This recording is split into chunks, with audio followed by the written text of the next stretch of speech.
ကဘာဦးကျိုင်းကိုအသက်အပြည့်လေးလာခြင်းဝင်ငါချက်35ကိုအပိုင်း3ပိုင်းခွဲ၍လေးလာသွားမှာဖြစ်ပါသည်ယခုအပိုင်း1ကိုတင်ဆက်မှာဖြစ်ပါသည်တမန်ကျမ်းစာတစ်လျှောက်လုံး၌ရှိသောအသက်၏လမ်းကြောင်းအသက်ပင်နှင့်ကောင်းမကောင်းသည့်ကျမ်းရာအပင်ဒီဟုသောကဘာဦးကျမ်းအခန်းကြီးနှင့်ရှိအပင်နှစ်ပေ၏မှတ်တမ်းသည်ရှေးဟောင်းသမိုင်းကြောင်းတသက်များသာမဟုတ်ပဲထိုအပင်နှစ်ပင်သည်ကျွန်တော်တို့နှင့်အတူယနေ့ထိတိုင်အောင်ရှိနေဆဲဖြစ်သည်ကျွန်တော်တို့သည်တမန်ကျမ်းစာကိုဂရုတစိုက်လေးလာဖတ်ရှုမည်ဆိုပါကတမန်ကျမ်းစာတစ်လျှောက်လုံး၌အသက်ပင်၏လမ်းကြောင်းနှင့်ကောင်းမကောင်းကိုသိကျမ်းရာအပင်၏လမ်းကြောင်းဟုသောလမ်းကြောင်းနှစ်ခုရှိကြောင်းရှာဖွေတွေ့ရှိမည်ဖြစ်သည်ဤလမ်းကြောင်းနှစ်ခုအားအသက်၏လမ်းကြောင်းနှင့်အသိဉာဏ်၏လမ်းကြောင်းဟု၍ကျွန်တော်တို့ရည်ညွှန်းနိုင်သည်အာဘေလဖျားသခင်၏နိလန်း၌ဖျားသခင်ကိုဆက်သွယ်ခြင်းအာဘေလအသက်တာ၏ထူးခြားသောလက္ခဏာမှာသူသည်ဖျားသခင်အားဖျားသခင်၏နိလန်း၌ဆက်သွယ်ခြင်းဖြစ်သည်ဖျားသခင်ကိုဆက်သွယ်နေသည်၍အရာအလုံးသည်မှန်ကန်သည်ဟုမထင်ပါနှင့်တင်သည်မြည်သည့်နိလန်း၌ဖျားသခင်ကိုဆက်သွယ်နေပါသည်။တေ၏နိလန်း၌လောသို့မဟုတ်ဖျားသခင်၏နိလန်း၌လောဖျားသခင်ကိုဆက်သွယ်ကြသည်ဟုမိမိကိုယ်ကိုကြွေးကြော်သောလူမျိုးသုံးမျိုးရှိသည်ဂျူးလူမျိုးများမွတ်စလင်များနှင့်ခရစ်ယာန်များဖြစ်သည်ဂျူးလူမျိုးများသည်ဖျားသခင်အားမိမိ၏နိလန်းအတိုင်းဆက်သွယ်ကြသည်ယောမအခန်းကြီး10အငယ်2မှ3အရာဂျူးလူမျိုးများသည်မိမိတို့၏ဖြောင့်မတ်ခြင်းများကိုသာတိဆောက်ရန်ရှာဖွေနေကြပြီးဖျားသခင်၏ဖြောင့်မတ်ခြင်းကိုမဝင်ခံကြပါဆိုလိုသည်မှာသူတို့သည်မိမိတို့၏နိလန်းအတိုင်းသာ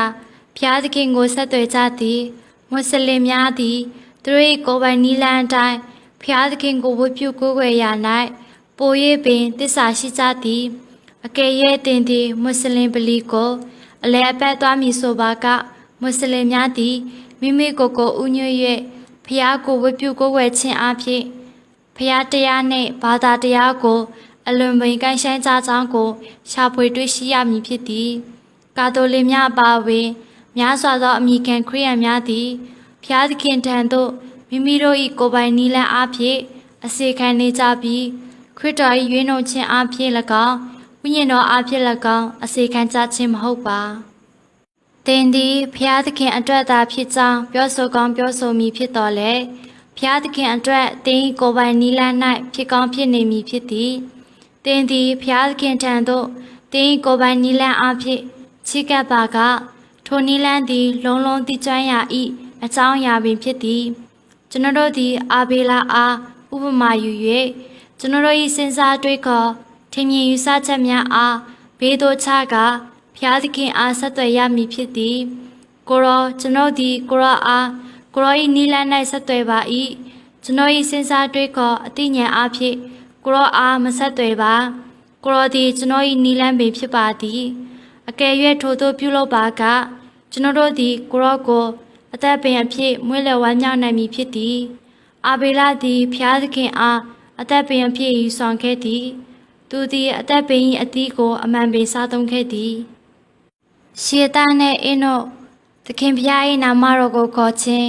ရှေသားနှင့်အင်းတို့ဟူသောနာမည်သည်သင်တို့နှင့်ယဉ်ကျေးမှုရှိခြင်းမှရှိမည်ဖြစ်သည်တမန်ကျမ်းစာကရှေသားနှင့်အင်းတို့အားတလုံးတော်ရီအဖြစ်မှတ်ယူတော်လဲသူတို့သည်လူသားမျိုးနွယ်၏တတိယနှင့်စတုတ္ထမျိုးနွယ်ဆက်များဖြစ်ကြသည်အာဘေလအသက်ခံရပြီးသောနောက်တွင်အသက်၏လမ်းကြောင်းသည်ပြပင်ခံရတဲ့ကဲ့သို့ထင်ရသည်မြည်တို့ပင်ဆိုစေရှေသားနှင့်အင်းတို့သည်ထိုလမ်းကြောင်းအဖြစ်ဆက်လက်သွားရန်ထွက်ပေါ်လာခဲ့ကြသည်ထိုမျိုးဆက်20၌တူညီပြီးထူးခြားသောပင်ကိုယ်လက္ခဏာရှိသည်ထိုသူတို့သည်ကိုရော၏နာမတော်ကိုစတင်ခေါ်ဆိုခဲ့ကြသည်သူတို့သည်စွတ်တောင်းယုံသာမကပဲနာမတော်လည်းခေါ်ဆိုခဲ့ကြသည်မူလဟေဗြဲနှင့်ဂရိစာဆောင်များကိုဖတ်ရှုမည်ဆိုပါကခေါ်ဆိုသည်ဟူသောစကားလုံးသည်စွတ်တောင်းရန်တသက်မြတ်တာမဟုတ်ပဲအော်ဟစ်ငိုကြွရန်ဖြစ်သည်ခရစ်ယာန်များအားလုံးစွတ်တောင်းကြတော်လဲအနှဲငယ်သောသူများသာခေါ်ဆိုခြင်းနိလန်း၌စွတ်တောင်းကြသည်အများစုသည်တိတ်ဆိတ်စွာစွတ်တောင်းကြပြီးအတန်ပင်မထွက်ကြပါညီတော်ပင်ဆိုစေလူသားမျိုးနွယ်ဤတတိယမြောက်နှင့်စတုတ္ထမြောက်မျိုးဆက်သည် ကိုရောကိုဆက်သွယ်ဖို့ရန်အတွက်အဟွေငိုကြွေးရန်နှင့်ကိုရောကိုခေါ်ဆိုရန်တင်ယူခဲ့ကြသည်ဖျားသခင်သည်ကျွန်ုပ်တို့အားကြားနိုင်စွမ်းရှိပါသည်နာပင်သောသူမဟုတ်ပါဟု၍မငင်းခုန်ပါနှင့်သခင်ယေရှုကိုရောတိုင်းသည်ဥယျာဉ်၌ကြီးစွာသောငိုကြွေးခြင်းဖြင့်ဆုတောင်းခဲ့သည်ရှေသားနှင့်အင်းတို့၏အချိန်ကလူများသည်ကိုရော၏နာမတော်ကိုခေါ်ခြင်းနိလန့်၌ဖျားသခင်ကိုမြည်ကဲ့သို့ဆုတောင်းရန်တင်ယူခဲ့ကြသည်အကယ်၍တင်သည်ဤအရာကိုစ조사လုပ်ဆောင်ကြည့်ပါကထူးခြားခြင်းဖြစ်စေသည်ကိုရှာဖွေတွေ့ရှိရမည်ဖြစ်သည်တမန်တော်ပေါလုကသခင်ဖျားသည်ကိုရောကိုခေါ်တော်သူအပေါင်းတို့၌ကြွယ်ဝကြောင်းပြောဆိုထားသည်အကယ်၍တင်သည်သခင်ဖျား၏ကြွယ်ဝခြင်းများအားဝမ်းမြောက်လိုပါကကိုရော၏နာမတော်ကိုခေါ်ဆိုရန်လိုအပ်သည်လူသားမျိုးနွယ်ဤတတရားမြောက်နှင့်စတုဒ္ဓမြောက်မျိုးဆက်သည်သခင်ဖျား၏နာမတော်ခေါ်ခြင်းအားရှာဖွေတွေ့ရှိခဲ့တော်လဲထိုသခင်ဖျားကိုခေါ်ခြင်းနိလန်းသည်တဖြည်းဖြည်းပြောက်ကွယ်သွားခဲ့သည်ယနေ့များစွာသောခရိယန်များကညှင်းပယ်ကြပြီးအထင်သေးကြသည်မြည်သောပင်ဆိုစီမြည်သည့်ခရိယန်များသခင်ဖျား၏နာမတော်ခေါ်ခြင်းမှမလွတ်မြောက်နိုင်ပါငြိမ်းချမ်း၍ပြဿနာမရှိသောချိန်၌တင်သည်တင်၏တည်ငြိမ်အေးချမ်းမှုကိုထိမ့်သိမ်းထားနိုင်မည်ဖြစ်ပြီးသခင်ဖျား၏နာမတော်ခေါ်ခြင်းအပြင်တင်၏မျက်နှာပြည့်ရမည်ကိုအလိုရှိမည်မဟုတ်ပေမြည်သောပင်ဆိုစီကာမတော်တဆမှုနှင့်ရုတ်တရက်ဖျားနာမှုကဲ့သို့ခက်ခဲသောအချိန်သို့ရောက်ရှိလာသည်ဆိုပါစို့တင်သည်သခင်ဖျားအားအလိုအလျောက်ပင်အိုသခင်ဟု၍ခေါ်ဆိုမည်ဖြစ်သည်ကျွန်ုပ်တို့သည်လူများအားသခင်ဖျား၏နာမတော်ခေါ်ရန်တင်ကြားပေးเสียမလိုအပ်ပါတနေ့၌ကိုရောကိုခေါ်ဆိုကြမည်ပင်ဖြစ်သည်ပြဿနာများကြားရောက်သောအခါကိုရော၏နာမတော်ကိုခေါ်ဆိုရန်လိုအပ်သောကြောင့်ဖြစ်သည်သခင်ဖျား၏နာမတော်ကိုခေါ်ဆိုရန်မှာရိုးရှင်းစွာပင်ကိုရောကိုအသက်ပင်အဖြစ်စားသုံးမွေးလျော်ဝမ်းမြောက်ဖို့ရန်အတွက်သာဖြစ်သည်အေနောက်ဖျားသခင်နှင့်အတူလျှောက်လန်းခြင်းအေနောက်အသက်တာ၏တွင်ပြေလက္ခဏာမှာသူသည်ဖျားသခင်နှင့်အတူလျှောက်လန်းခြင်းဖြစ်သည်ကျွန်တော်တို့ကသူသည်သခင်ဖျားအတွက်အလုံးလုံးခဲ့သည်သို့မဟုတ်သခင်ဖျားအဖို့ကြီးမားသောအရာတစ်ခုဟုလှုပ်ဆောင်ခဲ့သည်ဟုပြောဆိုနေခြင်းမဟုတ်ပဲသခင်ဖျားနှင့်အတူလျှောက်လန်းခြင်းကိုပြောဆိုနေခြင်းဖြစ်သည်ဤအရာသည်အလွန်ပေအတိတ်ပဲရှိပါသည်လူပုဂ္ဂိုလ်တဦးနှင့်အတူလျှောက်လန်းရန်တင်သည်သူကိုသဘောကျနှစ်သက်ရမည်ဖြစ်သည်အေနောက်သည်သခင်ဖျားနှင့်လျှောက်လန်းသည်ဟုသောအချက်မှာသူသည်သခင်ဖျားကိုချစ်ကြောင်းတတ်သိပြခြင်းပင်ဖြစ်သည်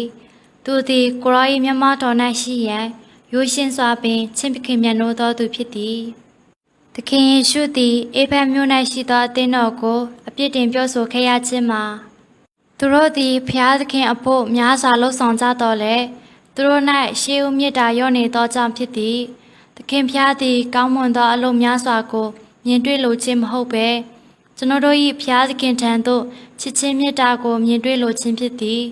ဇနီးတဲ့တဦးသည်သူမ၏ခင်မွန်းတဲ့အတွက်ကောင်းမွန်သောအလုပ်များစွာကိုလှုပ်ဆောင်တော်လဲ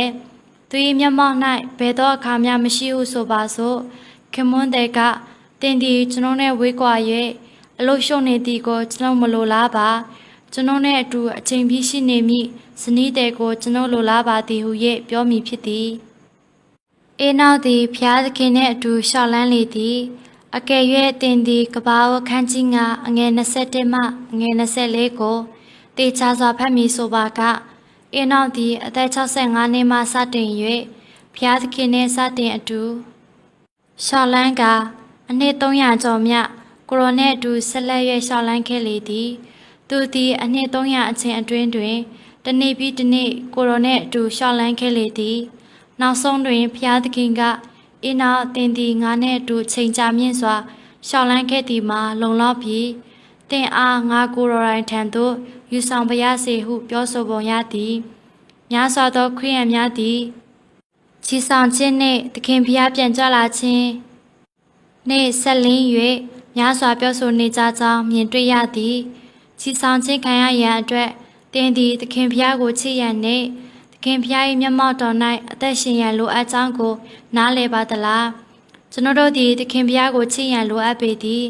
အိုသခင်ယေရှုကိုရောကိုချစ်ပါသည်ကျွန်တော်သည်ကိုရော၏မျက်မှောက်တော်၌အသက်ရှင်လိုပါသည် ကိုရောကိုချစ်သောကြောင့်ကိုရောနှင့်အတူရှောက်လန်းလိုပါသည်ထိုကဲ့သို့ချစ်ပွဲကောင်းသောသဘောချသည်ချီဆောင်ခြင်းခံရရန်ပြင်ဆင်နေခြင်းအခြေခံနှင့်အခြေအနေဖြစ်သည်မြည်သည့်အကြောင်းကြောင့်အင်းနောက်သည်ချီဆောင်ခြင်းကိုခံခဲ့ရပါသည်။သူသည်အနှစ်300ကာလပတ်လုံးဖျားသခင်နှင့်အတူရှောက်လန်းခြင်းအပေါ်အခြေခံ၍ချီဆောင်ခြင်းကိုခံခဲ့ရခြင်းဖြစ်သည်။အင်းနောက်သည်အလွန်ကောင်းသောဥပမာကိုကျွန်ုပ်တို့အားပေးခဲ့ခြင်းဖြစ်သည်။နောအေဖျားသခင်နှင့်အတူရှောက်လန်းခြင်းနောအေသည်အင်းနောက်၏ခြေလမ်းကိုလိုက်လျှောက်၍သူသည်လည်းသခင်ဖျားနှင့်အတူရှောက်လန်းခဲ့သည်။အမှန်တကယ်တွင်သူသည်ဖျားသခင်နှင့်အတူအနှစ်300ကာလထက်မက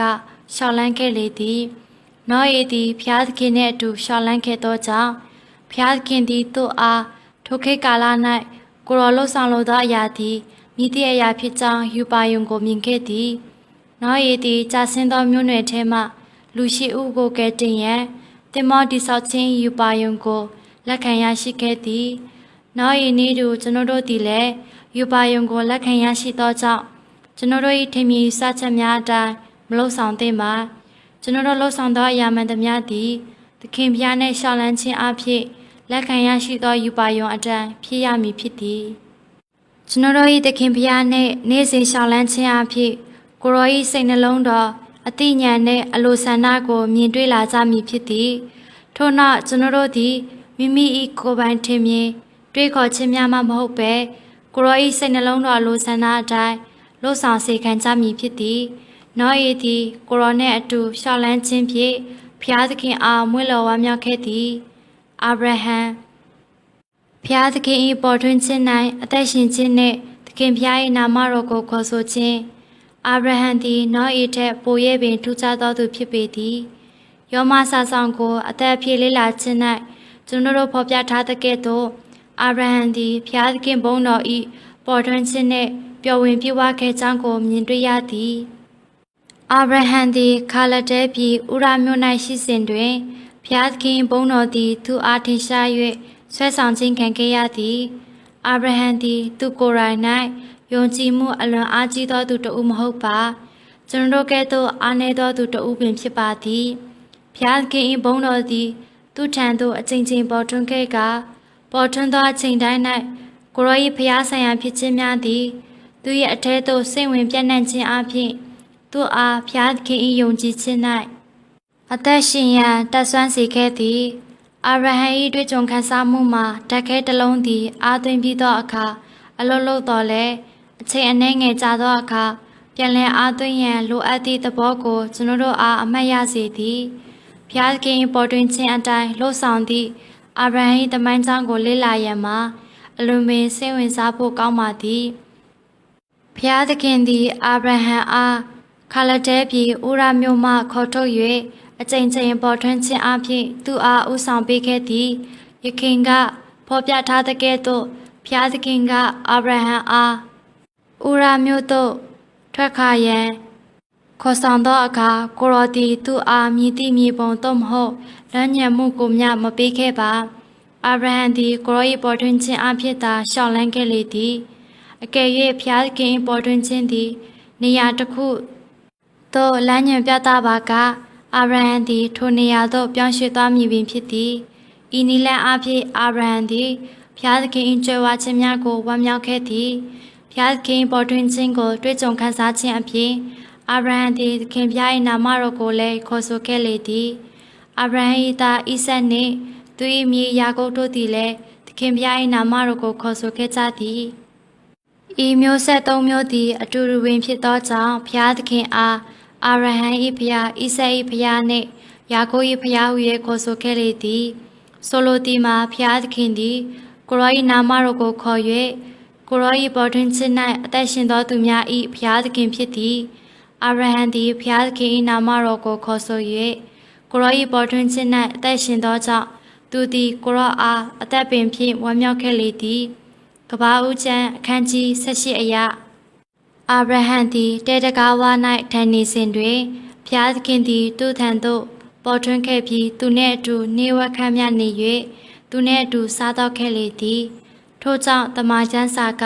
အာဗြဟံအားဖျားသခင်၏မိတ်ဆွေဟု၍ပင်ပြောဆိုထားသည် ကဘာဦးဆက်ရှိတွင်ဖျားသခင်နှင့်အာဗြဟံသည်အတူတကွစကားပြောဆို၍အဆွေခွင်ပွင့်ကဲ့သို့အတူတကွစားတော့ခဲ့ကြသည်ကျွန်တော်အားလုံးထိုကဲ့သို့သောသခင်ဖျား၏မွေးလဝမ်းမြောက်ခြင်းကိုရရှိလိုကြသည်မှာအသေးချပင်ဖြစ်သည်ညီတို့ဝင်ဆိုစေယနေ့ကျွန်တော်၏ဝေစုသည်ကဘာဦးအခန်းကြီး18၌ရှိသောအာဗြဟံ၏တွေ့ကြုံခံစားခြင်းတဲ့ပိုရဲ့ပင်ကောင်းမွန်ပါသည်အာဗြဟံသည်ဘုရားသခင်အားအသက်ပင်ဖြင့်ဝမ်းမြောက်ခဲ့သည်အသက်ပင်သည်မိသည့်အရာနည်းအသက်ပင်သည်ဘုရားသခင်၏မျက်မှောက်တော်၌ကျွန်တော်၏အသက်ရှင်ခြင်းအားထိမ့်သိမ်းပေးရန်အတွက်အသက်၏မဆာထောက်ပံ့ပေးခြင်းဖြစ်သည်အာဗြဟံသည်ဘုရားသခင်အားထိုကဲ့သို့သောနိလန်း၌ဝမ်းမြောက်ခဲ့သည်ဣဇက်ဘုရားသခင်၏ပေါ်တွင်ခြင်း၌အသက်ရှင်ခြင်းနှင့်သခင်ဘုရား၏နာမတော်ကိုခေါ်ဆိုခြင်း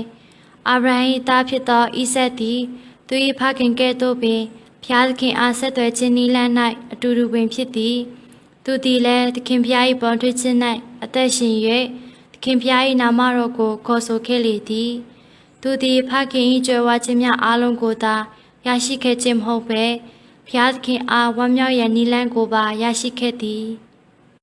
ဤတွင်ကဘာဦးကျိုင်းကိုအသက်ဖြစ်လေ့လာခြင်းဝင်ငါချက်15အပိုင်း1ပြီးဆုံးမည်ဖြစ်ပါသည်ဤနှုတ်ကပတ်တော်ကိုနားဆင်နေကြသောတန်ရှင်းသူများအခြားညီကိုညီမများထံသို့ပြန်လည်ဝေမျှပေးဖို့တိုက်တွန်းနှိုးဆော်အပ်ပါသည်